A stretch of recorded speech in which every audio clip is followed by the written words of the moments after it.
Good afternoon and good evening and good morning as well. Welcome to the Trendlines webinar on food security. This time we will try to learn and understand urban farming. Why is it necessary, if at all? Is this an exclusive niche, or is it a groundbreaking, innovative approach that will change forever the world of fresh food?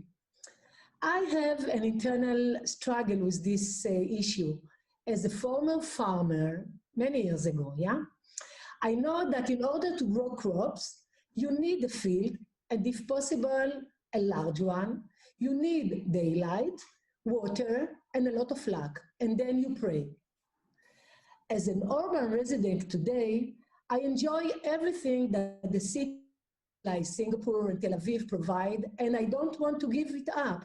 Even the smoke, the noise, the transportation, of course, restaurants and mini markets in every corner.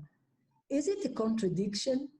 But in the recent years, there is a growing discussion on urban farming. This is a hybrid of two very different concepts, addressing market demand. There is more and more people today that consume their food differently and knowledgeably. And beyond the product itself, they also want to know where it came from, how it was treated, what does it contain, and how it impacts our environment. I must admit that for many years, I was very skeptic about urban farming and didn't believe it was the right solution for the problems of food security, nor did I understand how it could be profitable. But now we can't ignore the growing interest and the numbers. In 2018, the market was valued in 2.3 billion, with 400 million invested in the first half of 2020, with hundreds of startups, large and important VCs, and the presence of multinationals like IKEA, Toyota, Panasonic, and others, as well as growing involvement of governments, such what's going on in Singapore, and large involvement of different communities.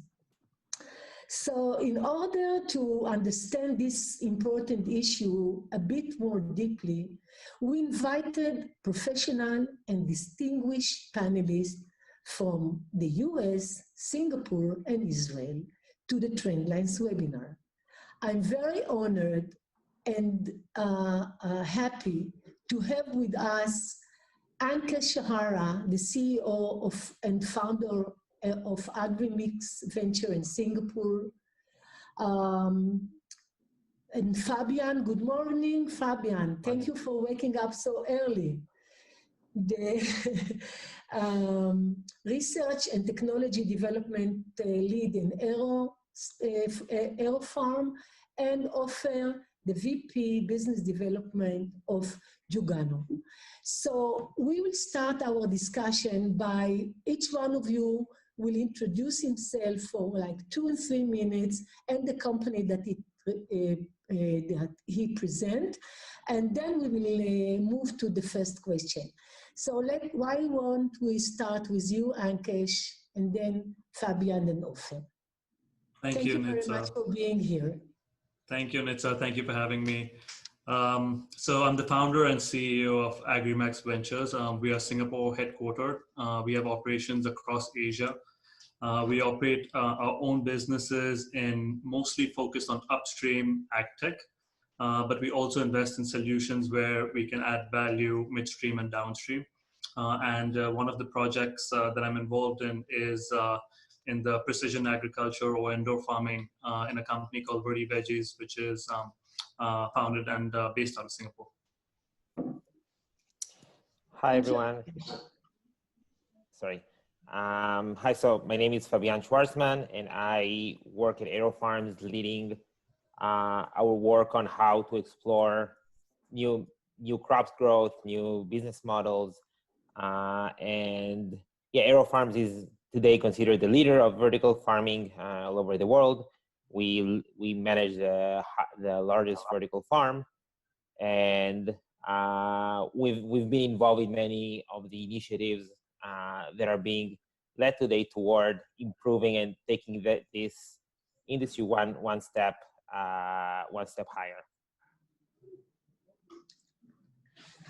Ofer? Thank you, Nitza. Hello, good morning, afternoon, and evening to our participant. My name is Otto Finkelstein. I'm the VP of Business Development, in charge of looking for new frontiers to Juganu's 4 verticals.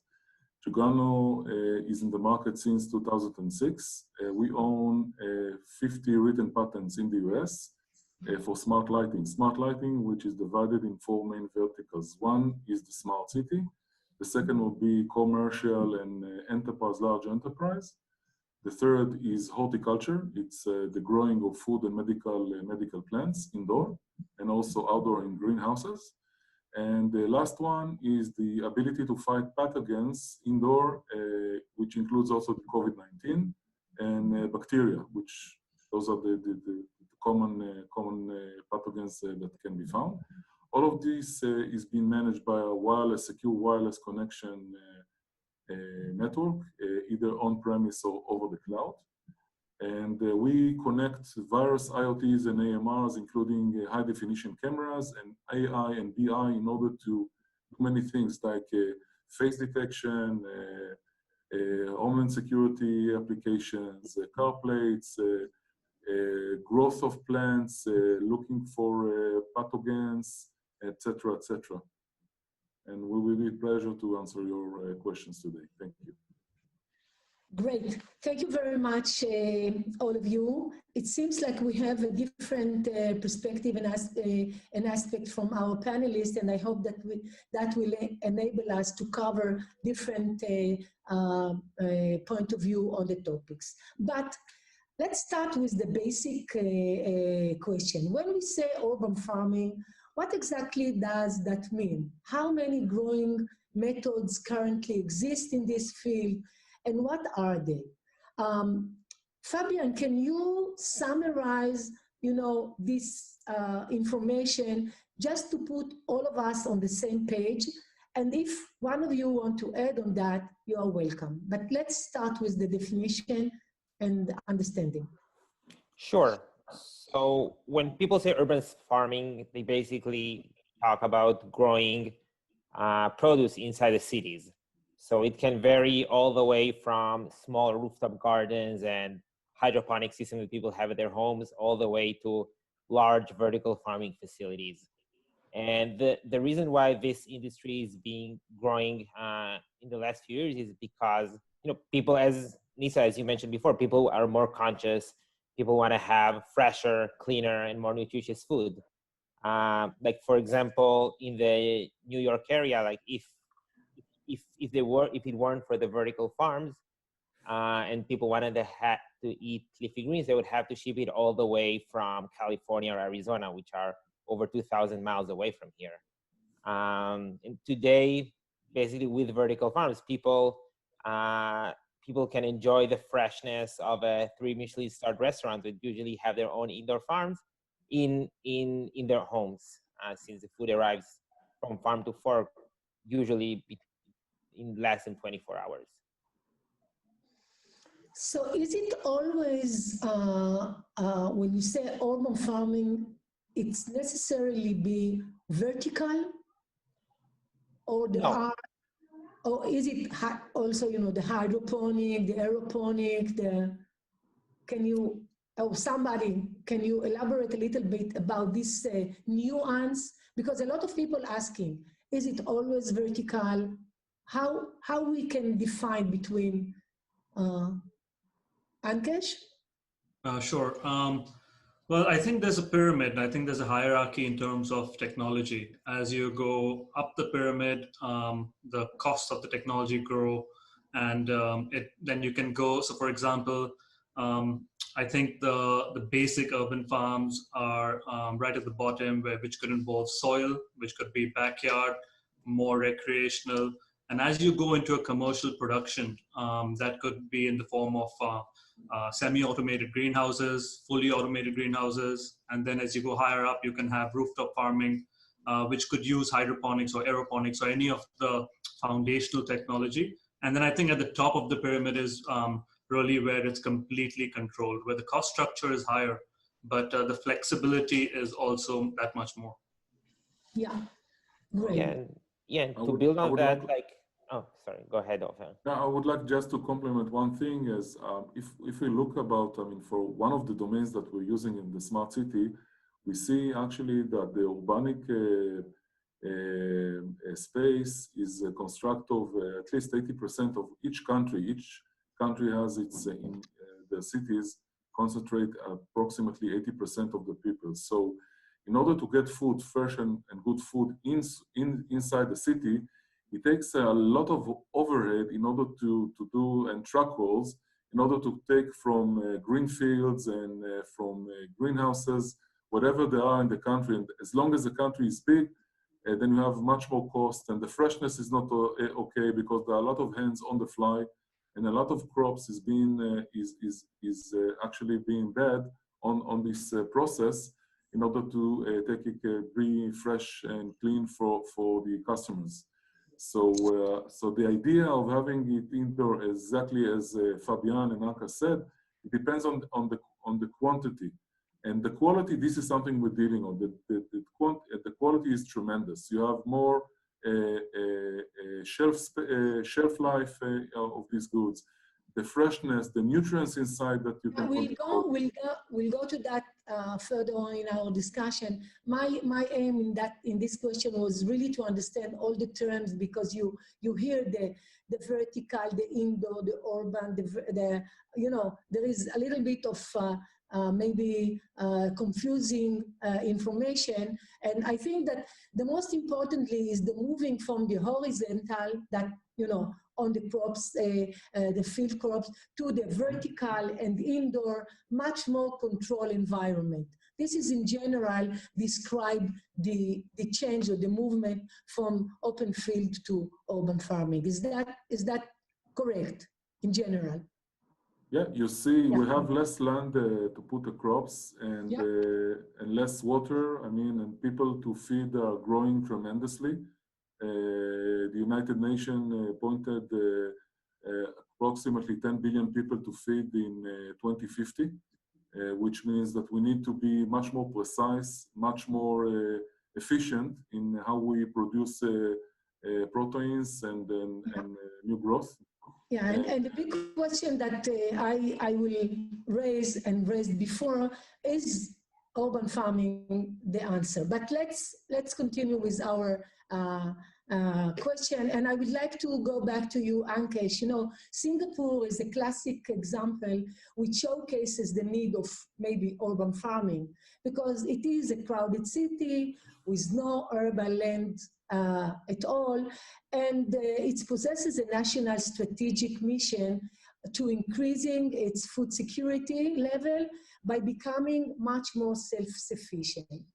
I wonder, is that the reason why you invested in Vertivegi, and how the company is addressing those needs and the challenges, and can it be replicated in other locations around the world, or is it specific to Singapore? Right. So let me answer your question in three parts. So why did I invest?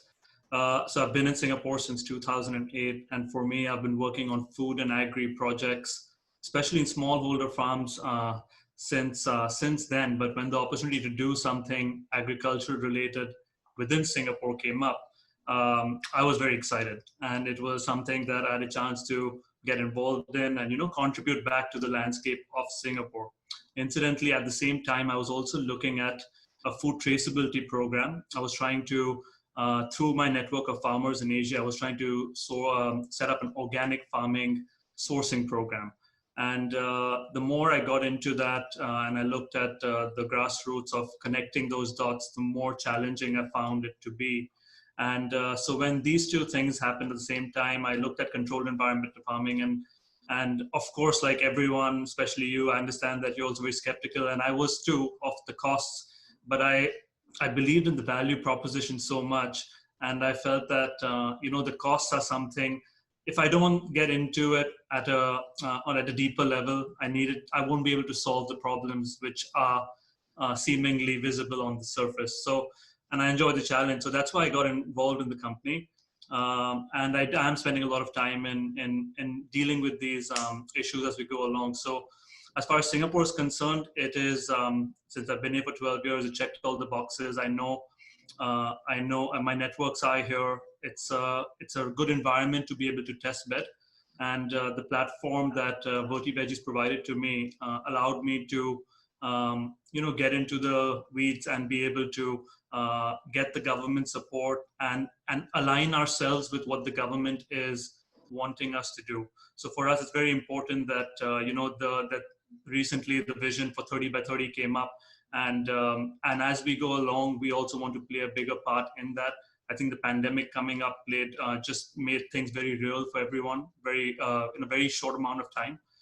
So that's where, like, Singapore has been a very tremendous operating platform to be able to deal with these and to be able to find solutions as we go along. So now, as VertiVeggies, we're focusing on crops that are being consumed widely in Singapore, in Asia. These are different from the Western markets. These are not just limited to the premium leafy products. Asian greens is predominantly what's being consumed here. So we looked at all the crops that are being consumed. We're looking at where the major importing countries are. And when there is a supply disruption, then what is the immediate impact on the price or the availability of these crops? So our technology is being geared towards addressing those issues and those crops specifically. Our company is a joint venture with Sanan Bio, who's a very big player in indoor farming technology. So our joint research and development is focused on these issues. And we have also adapted our cost structure to an Asian context. So when it comes to replication in Asian cities, especially, I think that's where we will be able to go towards. It's not a plug and play solution. I want to make sure that everyone understands that. I've spent a lot of time, and each market has its own specific nuances in terms of distribution and market makeup and existing customer relationships and so on. So to fully appreciate that, the technology, yes, is productive, but it has to be adapted to a local context. And I think that's where the potential to expand really comes in. Very interesting. Yeah, thank you, Ankesh. So among others, energy cost can potentially be more of a price limiting factor than land.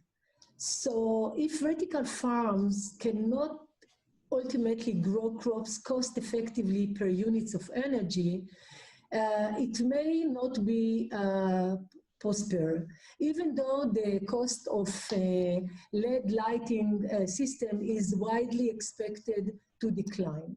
So Ofer, can you elaborate on this and share what you are doing at Juganu to address this challenge in the urban farming industry, and what is the most important or what is the value proposition that in your system offering to this very interesting industry? Of course, with pleasure. Actually, if I may summarize, all it comes down to two main factors. One, for the customer. The value for the customer is one, to save money, and the other one, to earn money, the bottom line. And providing Juganu's fixtures, we provide the capability to save a lot of money because the products are very efficient. As I mentioned before, we own 50 written patents currently in the US, and other are pending. And by that, we're providing a very high efficient products that enables the customer to be able to remotely change the spectrum. Changing the spectrum is one of the important things because it's emulate the sun precisely, but gives another edge, another advantage, as we saw in all of our customers, and especially also with AeroFarms. We did a very deep, hard testing, vigorous testing with the AeroFarms, and we succeeded together to do a lot of things. Improve the nutrients, change the shelf life, color, marketing values, etc., etc. As we know, there are several types of vertical farmings for both food, flowers, and medical plants like medical cannabis, in which we succeeded to have more trichomes and more nutrients inside the chemical variants inside the plants in order to produce different type of drugs for different type of illnesses. As far for fruits and vines, we also have customers that succeeded to get some nutrients and richness. And the ability to save is not just by using a very high efficient products, but also the ability to change the level of light and the timing and the ingredients inside during day, week, months, and years to produce different type of products, to have a very high yield and to have a very high quality type of crops. Just as an example, by the way, in the AeroFarm case, the basic farms that they have still more new ones, but the basic farm contains 11 shelves. So just by a small calculation of the ability of Juganu with the low heat emission and ability to spread all the light on the shelves themselves, we have the ability to almost double the amount of shelves for the same space. So 21 shelves instead of 11. This almost doubling the shelves by just replacing light from regular LEDs to Juganu lights. Great. So that's for sure influence the cost and the efficiency of the growing. So great. So we touched a little bit about the space and energy, and I would like to ask you, Fabian, as we know nowadays, the majority of urban farms primarily grow leafy greens, microgreens, and other herbs, probably because these crops require less energy to grow, and they can achieve higher yields that enable competitive pricing. But this is not sufficient. I mean, we can't be happy with just salad. We need more. So can urban farming offer more than that? What other crops can be grown, and what technologies are required to increase the crop selections and the diversity? Sure. So I think first of all, there's much more to it than just leafy greens. And as an example, I can start with talking about an initiative that was launched by the Foundation for Food and Agriculture Research, which is part of the USDA. And last year, they launched an initiative called PIP, or Precision Indoor Plants, which is a consortium that AeroFarms is on the executive committee along with companies like Benson Hill, like BASF, and like Priva, and we're all working together and try to bring more and more innovation and crops into the vertical farming space. So for example, this specific consortium is working on 5 different crops: on lettuce, which is obvious, basil, blueberries, tomatoes, and strawberries. And basically, these all companies are working together on all the way from breeding to gene editing, and like you can imagine the capabilities that these companies have. But I believe that it's much more than that. When you think of viruses that are spreading all over the world in plants, and when you think about all the problem that, for example, exists in China with the bees disappearing, we see that there will be more and more problems with crops that eventually will be much easier to grow vertically. In addition, today 70% of the water in the world is being used by agriculture. Vertical farms consume, or generally indoor farms consume, much less water than that. Like at AeroFarms, we grow using up to 95% less water comparing to the field. And it's not only that traditional agriculture uses a lot of water, it also contaminates all the groundwater that we do have. So at one point, especially when we think at 2050, when we'll have 9.5 billion people in the world, we won't necessarily have the luxury of growing everything outdoors. So I think that there will be a trend toward growing more and more things vertically. And the things that will help is obviously LEDs, like Ofer mentioned. We're working together. AeroFarms and Juganu received a bird grant last year, and we're working on develop the most efficient lights for agriculture. In addition, like having ways like getting innovation into the energy space and lowering the cost of utilities down will obviously also help making the economics better in order to bring more and more crops. In addition, like most of my role at AeroFarms is trying to look for these other crops or these other things that we can grow that are not necessarily found in nature. Like we've grown things that are outside the list that I mentioned and we gave it some unique, let's say, property that you couldn't find in nature, because we can, as we can tweak everything. Like we can have longer, like brighter days. We can play with the spectrum. We can have, instead of having a 24-hour day cycle, we can have a 5-minute day cycle. So we can basically change everything and bring things to market that would make sense.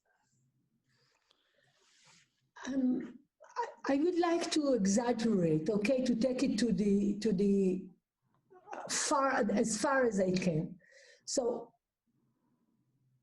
do you think, all of you, that vegetables and certain kind of fruits like strawberry, this is the limitation of what this industry can offer? Can you imagine that one day we can grow rice or wheat in an efficient and cost-effective way in the technology that urban farming is offering? Because, Ofer mentioned before that one day we will have to feed another 10 billion people. Seriously, I doubt it that this is the answer. And again, maybe my skepticism is going up again, but I now understand how vegetable, green, fruits, this is something that maybe with technologies like gene editing or other genomic breeding we can achieve. But where you put the line? Well, each one of you would say, oh, Nitza, no, rice will stay there, or we won't try it even. Just to understand how far you think that this industry will go. Ankesh, I see you're struggling with something. No. I was just thinking of how best to answer your question. I think the distinction that you're looking for is primarily between perishable and non-perishable. So at least for me personally, I find that cereals and grains are territory that, because of the non-perishable nature of it, like the rice and the wheat, it does, and the fact that it can be transported and stored for extended periods of time, it is not the primary focus of vertical farming. The problem that's being attempted to solve with these farms are perishable products, and because they're perishable, the supply chain and the entire process of bringing them to the point of consumption is a very long and inefficient one. So that's where I personally feel that the perishable products are going to be the focus for indoor farms going forward, whereas traditional farms should and will be focused on the staples. Yeah, and I completely agree with Ankesh. However, I would say that if you look at how generally agriculture, like how the yields change in the last century or so, you'll see that they they exploded almost. And when you think about it, like we haven't even started today breeding for vertical farms. So we might be able to expect also a 5, 6, 10x improve in yield. And when you think specifically about rice and all the water that it consumes, who knows? Yeah, I think that the going to the fresh market is something that make a lot of sense. So now I have maybe a final question from me before we go to the question from the audience. So we all believe that this industry will grow, and we can see the interest and the numbers that are growing. But I think that it is still have to overcome some key hurdles. So my question is what will take it to thrive, and what are the key factors that will enable it?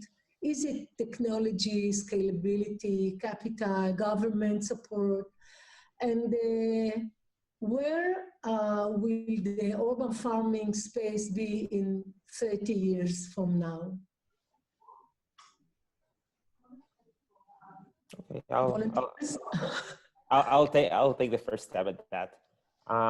So I think the answer to your question is yes to everything.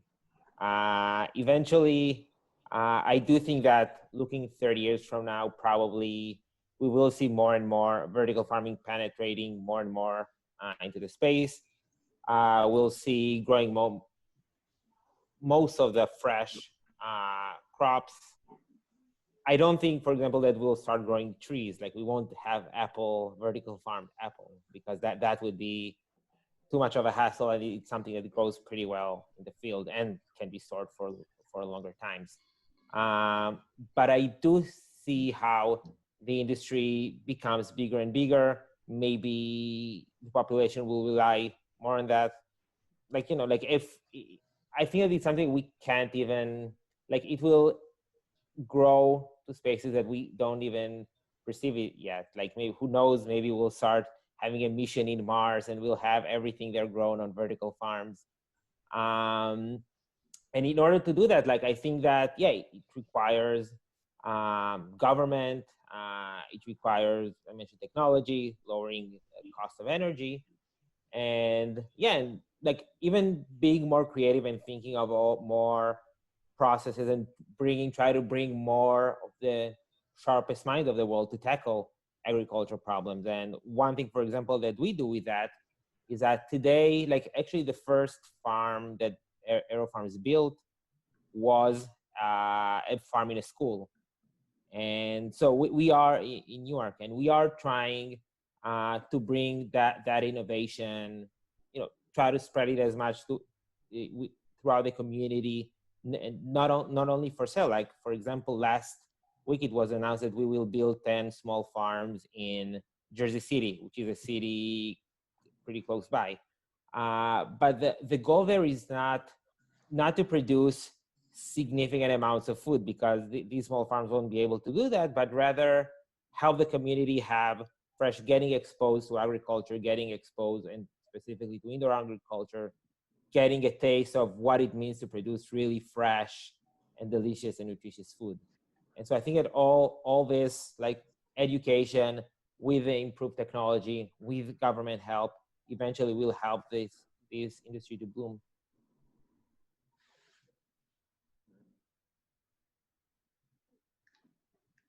Fabian? Yeah.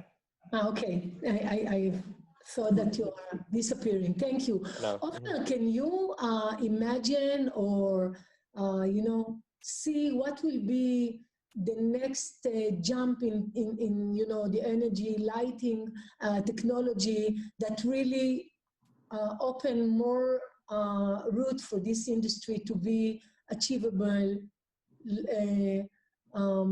easier, and open to other crops to grow in this? Yes, the short answer would be yes, I can imagine. The longest one. Share your imagination. Yeah, if I can project it, it would be tremendous, but unfortunately the technology is not here yet. But there is a perfect song, Imagine, of the Beatles, you know. So imagine all the crops living vertical farms. In harmony. No, but just to be serious, there is a demand. Okay, there is a need, and we can also mention the ability to get crops or get to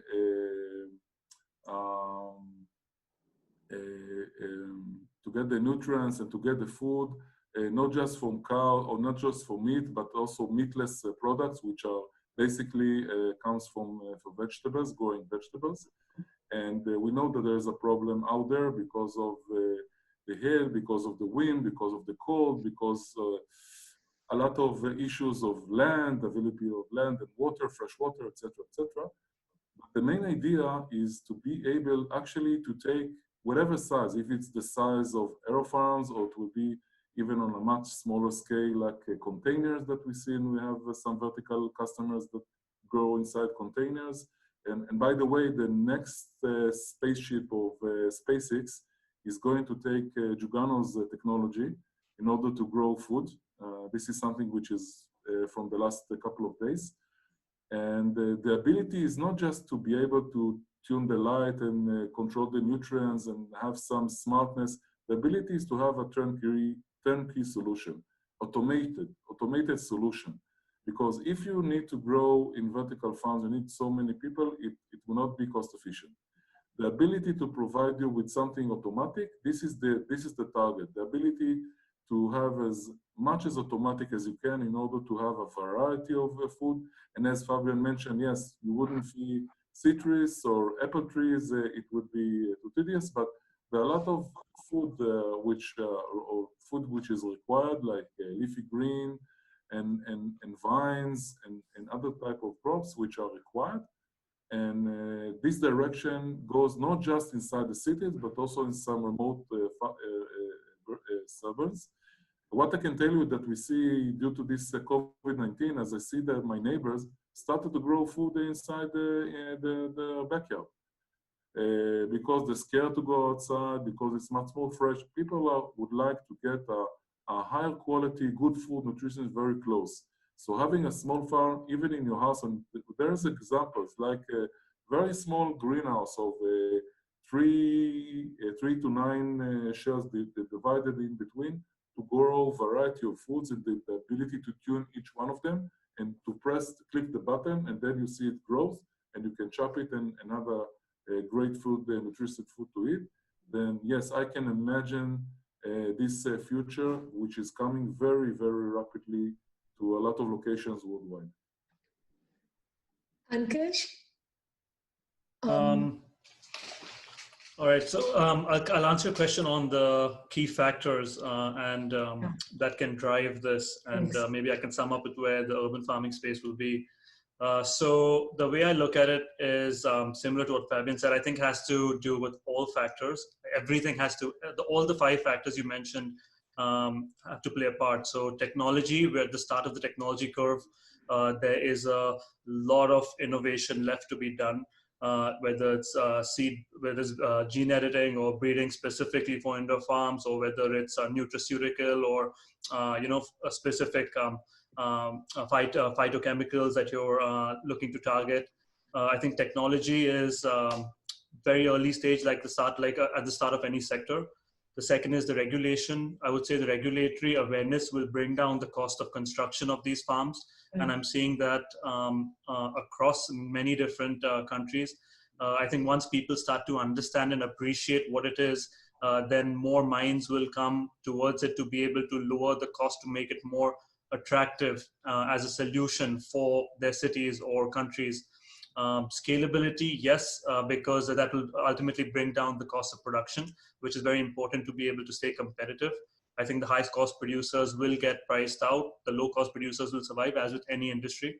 As far as capital goes, capital will come. I think Asia capital is a little bit harder to come by. I think that's just the reality of where we are. And I think once they see profitable, it's a chicken and egg kind of situation. So once they see profitable, sustainable farms, I think more capital will come in, more long-term capital will come in, especially from an Asian context. And government support is needed in Asia to be able to give that initial push, to be able to get to a certain stage before private capital can come in and take the next step. So I think we're early days, a long way to go. It's a fantastic platform to be able to innovate around, and ultimately you're producing food, which is a necessity, and has proven to be challenging, especially in times like this. And where will urban farming be in 30 years? I think I think quite frankly, it'll just be fully automated. I think there'll be you won't see a single person involved in the process. It'll be from seed to harvest will be done with robotics, and that's the future. And we're getting there very quickly. Might even be less than 30 years actually. Will cities will be, all of them, much more greener? We'll see green in the middle of cities nowadays? Absolutely. I think that's what people in the cities also crave, right? It's not easy to get the greenery, and that's why people are going out to the farmlands and things like that. But the green aspect can be brought into the cities with commercial farming applications. Amazing. Okay, thank you. That was very comprehensive answer. And I think that with that, we can move to you, Anton, to share with us the questions that the audience send you, and you can refer the questions from your desk. Sure. Thank you very much. Thank you, panelists, for your presentation and your thoughts. We are seeing a lot of questions from the audience. I will try to combine some of them into one question. I think you discussed a lot about the topic of cost and lowering costs to be competitive. So these questions are for Fabian and Ankesh. At this stage, is your operations profitable? Or if it's not, what will bring it to profitability?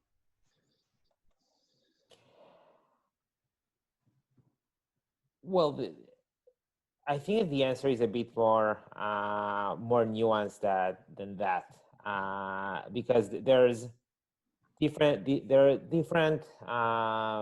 business models, and there's different crops. There is, I would say this.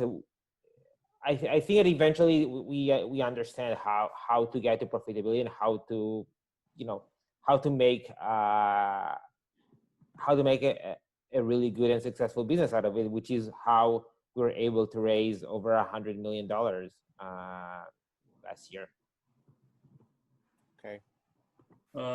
For us, look, I can't disclose the financial details immediately of the company, but I can tell you that there are certain crops which are more profitable than other crops. And I think if the sooner the grower can identify the end market, which I think a lot of small growers and kind of underestimate the importance of. So the customer and the customer appreciation goes a long way in driving the profitability, because it's a perishable product. So you need stability of offtake. Thank you very much for that. The next question, I think along the line of the variety of crops and which one is profitable, which one is not. Have you seen in the market, any one of you in the panel, the concept of urban farming for root crops or legumes? Yeah. Anyone doing that right now? Yeah, actually, we have a customer in Asia that we're working. It's a partner customer that we're working with in order to grow ginseng roots. And I don't know if people know or not, but ginseng roots are, in order to grow ginseng roots, it takes several years, before you're taking the roots out and using it for medical reasons and food complementary, etc. So we have a project in order to shorten the time by half, and also the ability to enrich the chemical, the ingredients inside the various types of white, red type of ginseng in order to have a very high quality type of end product. This is one thing. Another thing, which is very common mostly in Asia, but we saw it also in other locations in the world, is the ability to grow indoor with algae. There are many types of algae that is being used as a food complementary for medical, for pharmaceutical, for beauty kind of product, and also as a food complementary, not just for people, but also for animals. So the directions are crazy and there are tremendous abilities. That's nice to hear. That's interesting, Ofer. And yeah, Fabian, you want to add something? Yeah, I would just say from our side, maybe. Okay, we'll take note of that. This is an interesting one. Okay, so urban farming, indoor versus outdoor, right? If it's an outdoor setting, since it is an urban setting, we are expecting a higher pollution, higher density of people, and that could possibly affect the quality of the crops that plants that you grow. So does that mean that urban farming will eventually be just indoor with all that control environment, and outdoor is not the way to go? Any comment? Ankesh. Ankesh, Okay, I'll take this one. So in my experience, outdoor will probably have, well, I mean, definitely should have, will be less efficient than completely controlled environment, simply because you can get much more productivity per unit area in a completely controlled environment. So when you're growing outdoors, you're exposed to, I mean, let's say from Singapore's perspective, we are exposed to humidity and the occasional haze and the constant rain, the cloud cover, and so all of that leads into things which are out of your control, which ultimately will affect your farm schedule and your planning schedule. So you may not be able to grow exactly at the time that you expect. You might not be able to harvest at the time that you planned for, and these things which are not under your complete control will ultimately impact the productivity of the farm. I would like also to address this point. In the comparison between outdoor and indoor, I mean, if you have plenty of space and you have plenty of sun, you probably would find a lot of greenhouses. We see it tremendously in the Middle East. Israel was the country which started with this many years ago. In terms of agriculture, we investing in it and dealing with it for many years. But in general, if I'm a plant, I mean, I'm using my leaves in order to receive the photons coming from the sun, in order to grow the crops, the fruits, etc. Now, even inside the greenhouse, where you actually using the light coming from the sun, you need to imagine that the sun, there's a sunrise, sunset, and the intensity of the sun and the spectrum of the sun diverges all along the day, and even all along the seasons. The height of the sun in the summer is different from the height of the sun in the winter. And this is only in the region which is along the equator. If you're talking about the northern countries, you probably have less sun. So, and now if you're coming inside the greenhouse, you have at least, my knowledge, two types of trailing or trellising of the fruits. One is called the Dutch trailing, and the other one is called the Spanish trailing.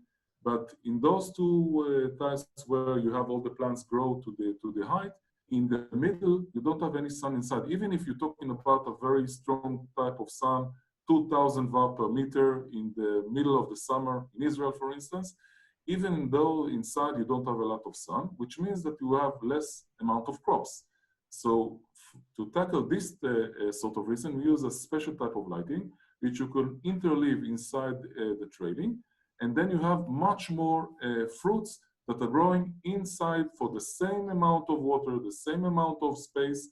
You have triplets and more amount of food with a very high type of nutrition inside each one of type of crops that have been grown, tomatoes, pepper, bell pepper, whatever. I see. Thank you, Ofer.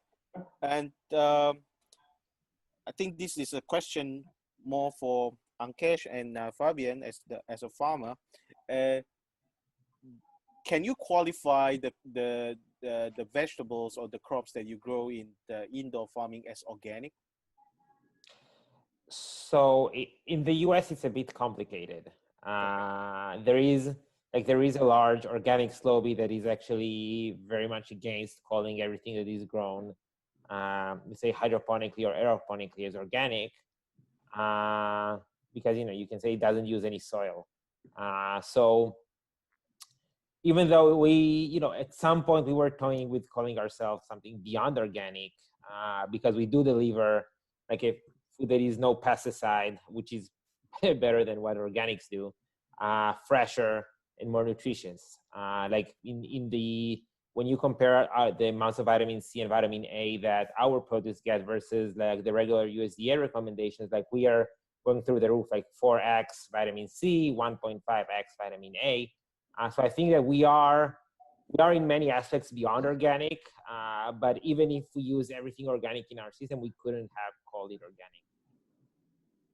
Yeah, I think on the flip side of that also is the customer, right? So if you think about it this way, end of the day, when the retail customer goes to the market and he buys his organic produce over and pays 20% higher, he's ultimately looking for a crop that, is safe. He can go and give it to his family and then feel safe about consuming that.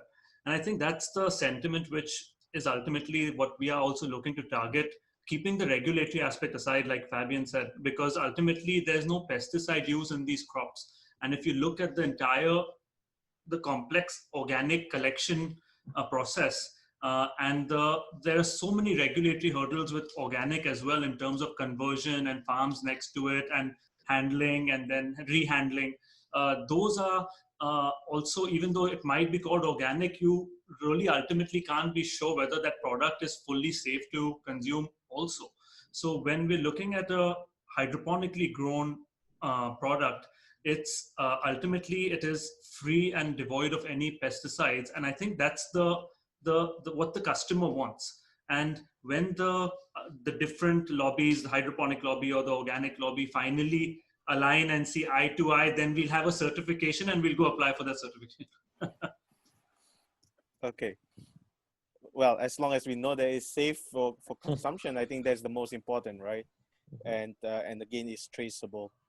I think we only have maybe enough time for one or two more questions. This is an interesting one. In your region, what are the regulations that you see that are encouraging or inhibiting more of urban farms being set up? In which region? In your respective region. So for Ankesh, maybe if you're seeing in Singapore, in Asia. I think Singapore is very pro entrepreneurship and pro innovation. So there are the Singapore Food Agency is the body which is dealing with these matters and urban farms and licensing urban farms. I think if the technology is available and if someone wants to make an effort towards producing food, there will be full support for it. And there are different types of support available. So ultimately, Singapore doesn't have the luxury for large horizontal field and greenhouses. I mean, it's very limited. And realizing that limitation, I think that's where the proactiveness comes from, the regulatory aspect, to be able to be amenable and look at these different solutions, not just to vegetables, but also to fish and eggs. And do you see that for the other Asian cities or countries as well? I think the other Asian cities are still in the process of knowledge gathering. It's still early days. I think there is a information assimilation process that's going on, which may be accelerated in the next few months because of the situation we've all found ourselves in. And I do expect a lot more cities at all the states to take a proactive approach with strict like central guidelines in different countries to push this agenda? Thank you. Yeah, I would say from the American front, then as I mentioned, like the Foundation for Food and Agriculture Research, investing and creating this PEEP consortium. In addition, they previously also invested $1 million in a project of AeroFarms with Rutgers University to try to deliver more nutritious and healthy food. So the government is definitely trying to do its share. In addition to them, like, there's local initiatives, and I think like even like a few years ago, the previous first lady, Mrs. Michelle Obama, visited our farm and and posted it on Instagram and everything. So there's a strong push from everyone to try to bring this innovation and spread it across the country. Okay, Ofer, what do you see in Israel or in that region? In Israel, you see it all. I mean, currently, in Israel, relatively the country is small. It's not big as other Asian or United States, Canada, and other locations worldwide. Israel is relatively small, although the people inside make a lot of noise worldwide, as you know. And we have it all. I mean, we really have it all. We have all kinds of vertical farming. We have different kinds of, that, for instance, Israel also know for the medical cannabis research, and there's also tremendous work behind it. Crazy ideas, things that work, starting from seed and ends at various types of medicine that is targeted for specific people, for specific diseases. And the same goes for even food. That, for instance, the tomato that we're eating, the small tomato, the cherry tomato, has been invented in Israel in the Volcani ARO Center in which Juganu is working. No, it wasn't a Volcani, don't make a mistake. It was the Faculty of Agriculture at the Hebrew University by Chaim Rabinovich. No, I know. I'm saying that we are working with the Volcani Center that also did some research on this. But the tomatoes was invented. Yeah, of course. Okay. But the other researchers that are going to the Agriculture Center and the Volcani Center, and the tremendous centers in Israel that doing researches on top of that. So the directions and the varieties are very, very promising, and we see it all. Yeah. Thank you. So maybe I pass the time to Nitza. Yep. Maybe last one. Okay. Short one. I have to pick one. No offense to those that we cannot answer today. Okay, last question. How critical is it to have seeds that are customized for indoor farming to unlock the yield targets as compared to other technology advances, let's say automation? Which one is more critical now?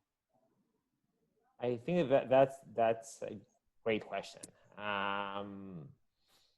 Probably it's very critical. As I mentioned, like, all till now, like for thousands of years, we've been breeding, knowingly or unknowingly, we've been breeding for growing outdoors, yes. Which means like we're breeding for pest resistance, for drought resistance, which are two things that basically don't exist in vertical farms. So we think that, just like the yields went up insanely high in the last 100 years, like we believe that the same process will happen for vertical farms, and we'll be able to, it won't be a 10% increase. It could be a 50%, 100%, a 200% yield increase, which will be really, really significant, much more than the probably lower efficiency that we can get from technology, from other technology improvements. Do you concur with that, Ofer and Ankesh? Yeah, I have just, first of all, I totally agree. We see it, working about it with AeroFarms, but we also see it when working with the buyer, which are actually dealing with tuning the seeds, the same seeds for any crops or any specific crops to be not just outdoor, but also indoor, because they have different needs. We see it in cannabis plants, we see it in green leaves, we see it in herbs, we see it in variety of seeds. And by the way, also recently, the Israeli Agriculture Office turned to us, to Juganu, to try and fight pathogens inside the seeds, because there are a lot of diseases like viruses which hits the seeds, and the only ability not to kill the embryo of the seeds inside is by using different type of light, tuned light, in order just to hit the pathogens, to kill its RNA or DNA, and to be able to sanitize it and to clean it and to be able to ready to be seed again and get the crops. Okay. So I think my view on this is that, look, my main business is actually in seed breeding and research and development and commercialization. So for me to combine these two has like always been the objective, right? So the reason why we are not seeing that many seeds as yet is, one is because the industry is young, and to be able to, and there are not many indoor vertical farms for all the big vegetable seed breeding companies to come in to breed enough, because the critical mass of seed demand is not there yet. So, but at the same time, people are starting to take notice of this industry. And I think that's when the innovation will happen, because it is a must for the seeds to be adapted to this, to indoor farming, because it is not efficient to use existing seeds in this environment. And what will happen is that because of that, there will be you can start breeding for specific characteristics, traits, maturity, light period. There are a number of things that the breeding process can enable and identify. So once that process of innovation starts, then it will ultimately drive the operating costs and might bring it much lower than what it is now for subsequent farms. So it's a very important facet of indoor vertical farms, in my opinion. And I do think that the seed industry is the reason. And also maybe like another thing to add is that, it takes a long time for the breeding cycle in a non-genetically modified way. Conventional selection and breeding requires 9 seasons, and then advanced trials, elite trials, multi-location, and so on. And because the life cycle of that is so long, not many people have the ability or the financial muscle to go through that cycle. So when the small entrepreneurs or the new breeding companies come in, the indoor farming actually provides it maybe a more accelerated way of breeding. And that is, I think, where the brain power needs to go to be able to shorten the time to market for a seed. I see. Thanks a lot. Okay, Anton, thank you very much for conducting the questions. And I would like to thank you all, Ofer, Fabian, and Ankesh. It was a pleasure. And I'm very lucky to have this opportunity to moderate this panel on urban farming.